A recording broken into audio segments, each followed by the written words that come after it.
Day in our life as working parents edition na kung saan walang pasok kinabukasan kaya eto nakaschedule aming baby time. Hala!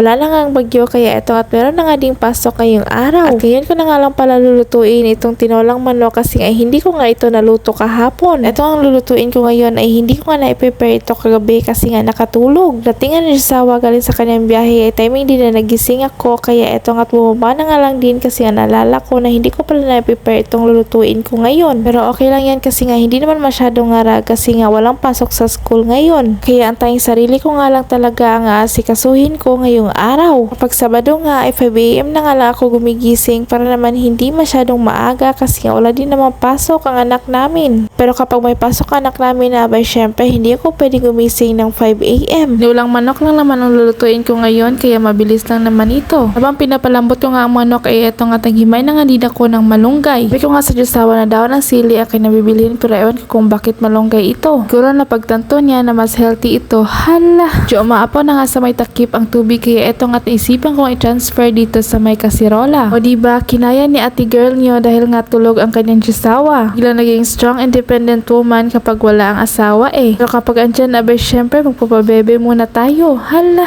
Fast forward, pagkaluto nga ay nagbihis na nga din ako at saka nag-init ng tubig. Diba nag-iinit pa nga ako at pinipare ko na nga din itong babaunin ko. Dahil nga walang pasok ang anak namin ay matik dito na nga ako sa bahay magkakape at mag-aalmusal. Medyo malayo pa nga ang oras kaya may time pa ako mag-scroll dito. Ginising ko na nga din ang Diyosawa at hinintay ko na nga lang din siya kasi nga nagpe-prepare pa siya. Nainip na nga ako kakahintay sa may loob kaya eto nga lumabas ako kasi nga mag-outfit check muna tayo. Hala! At tingnan niyo naman pagkalabas niya ay aba, meron pa nga siya daw gagawin dito sa may motor. O diba ang ganda ng timing kasi nga kung kailan ka aalis isa ka naman siya dito may gagawin. Buwangan ako dyan pero syempre tutulungan ko pa nga din siya para naman mabilis kaming matapos. Ay Diyos ko. Forward kinagabihan nga eto nga pumili na nga lang din kami ng lutong ulam. Kalimutan ko nga i-defrost yung ulamin namin ngayon kaya eto nga bumili na nga lang din ako ng lutong ulam. At ayoko na nga maghintay na i-defrost yun kasi nga gutom na nga ang taong ito. Dahil nga meron silang charity ride kinabukasan kaya eto nga pinaliguan nila ang kanyang kalawang palangga. Hala, pangalawa lang kasi ako ang una. Charot. Di nga sana ako sasama kasi nga matutulog lang ako saglit pero sabi ng Diyosawa ay wala na taga-video sa kanya. Ay kaluoy man. Man ko na nga lang kung bakit nagpapabideo siya dito ay hindi niya naman to ina-upload. Pag ganito nga hindi talaga ako sumasama kasi nga sobrang cute ng patience ko. Sobrang naiinis talaga ako maghihintay ng mga ganitong bagay-bagay na wala naman akong kinalaman. Fast forward pagka-uwi nga namin ito nga tinry na nga namin ito nakita namin sa may black app. Maan nga lang ito sa FYP ko tapos sinan ko nga sa Diyosawa tapos sabi niya nga ay itatry nga namin ngayong Saturday kasi nga wala namang pasok kinabukasan. This time ko nga itong matry at hindi ko na talaga uulitin. Hala! Pero hindi pa ako sure. Charot. Hindi naman siguro ito ikakasama kasi nga hindi naman to everyday at once a week lang naman. Relax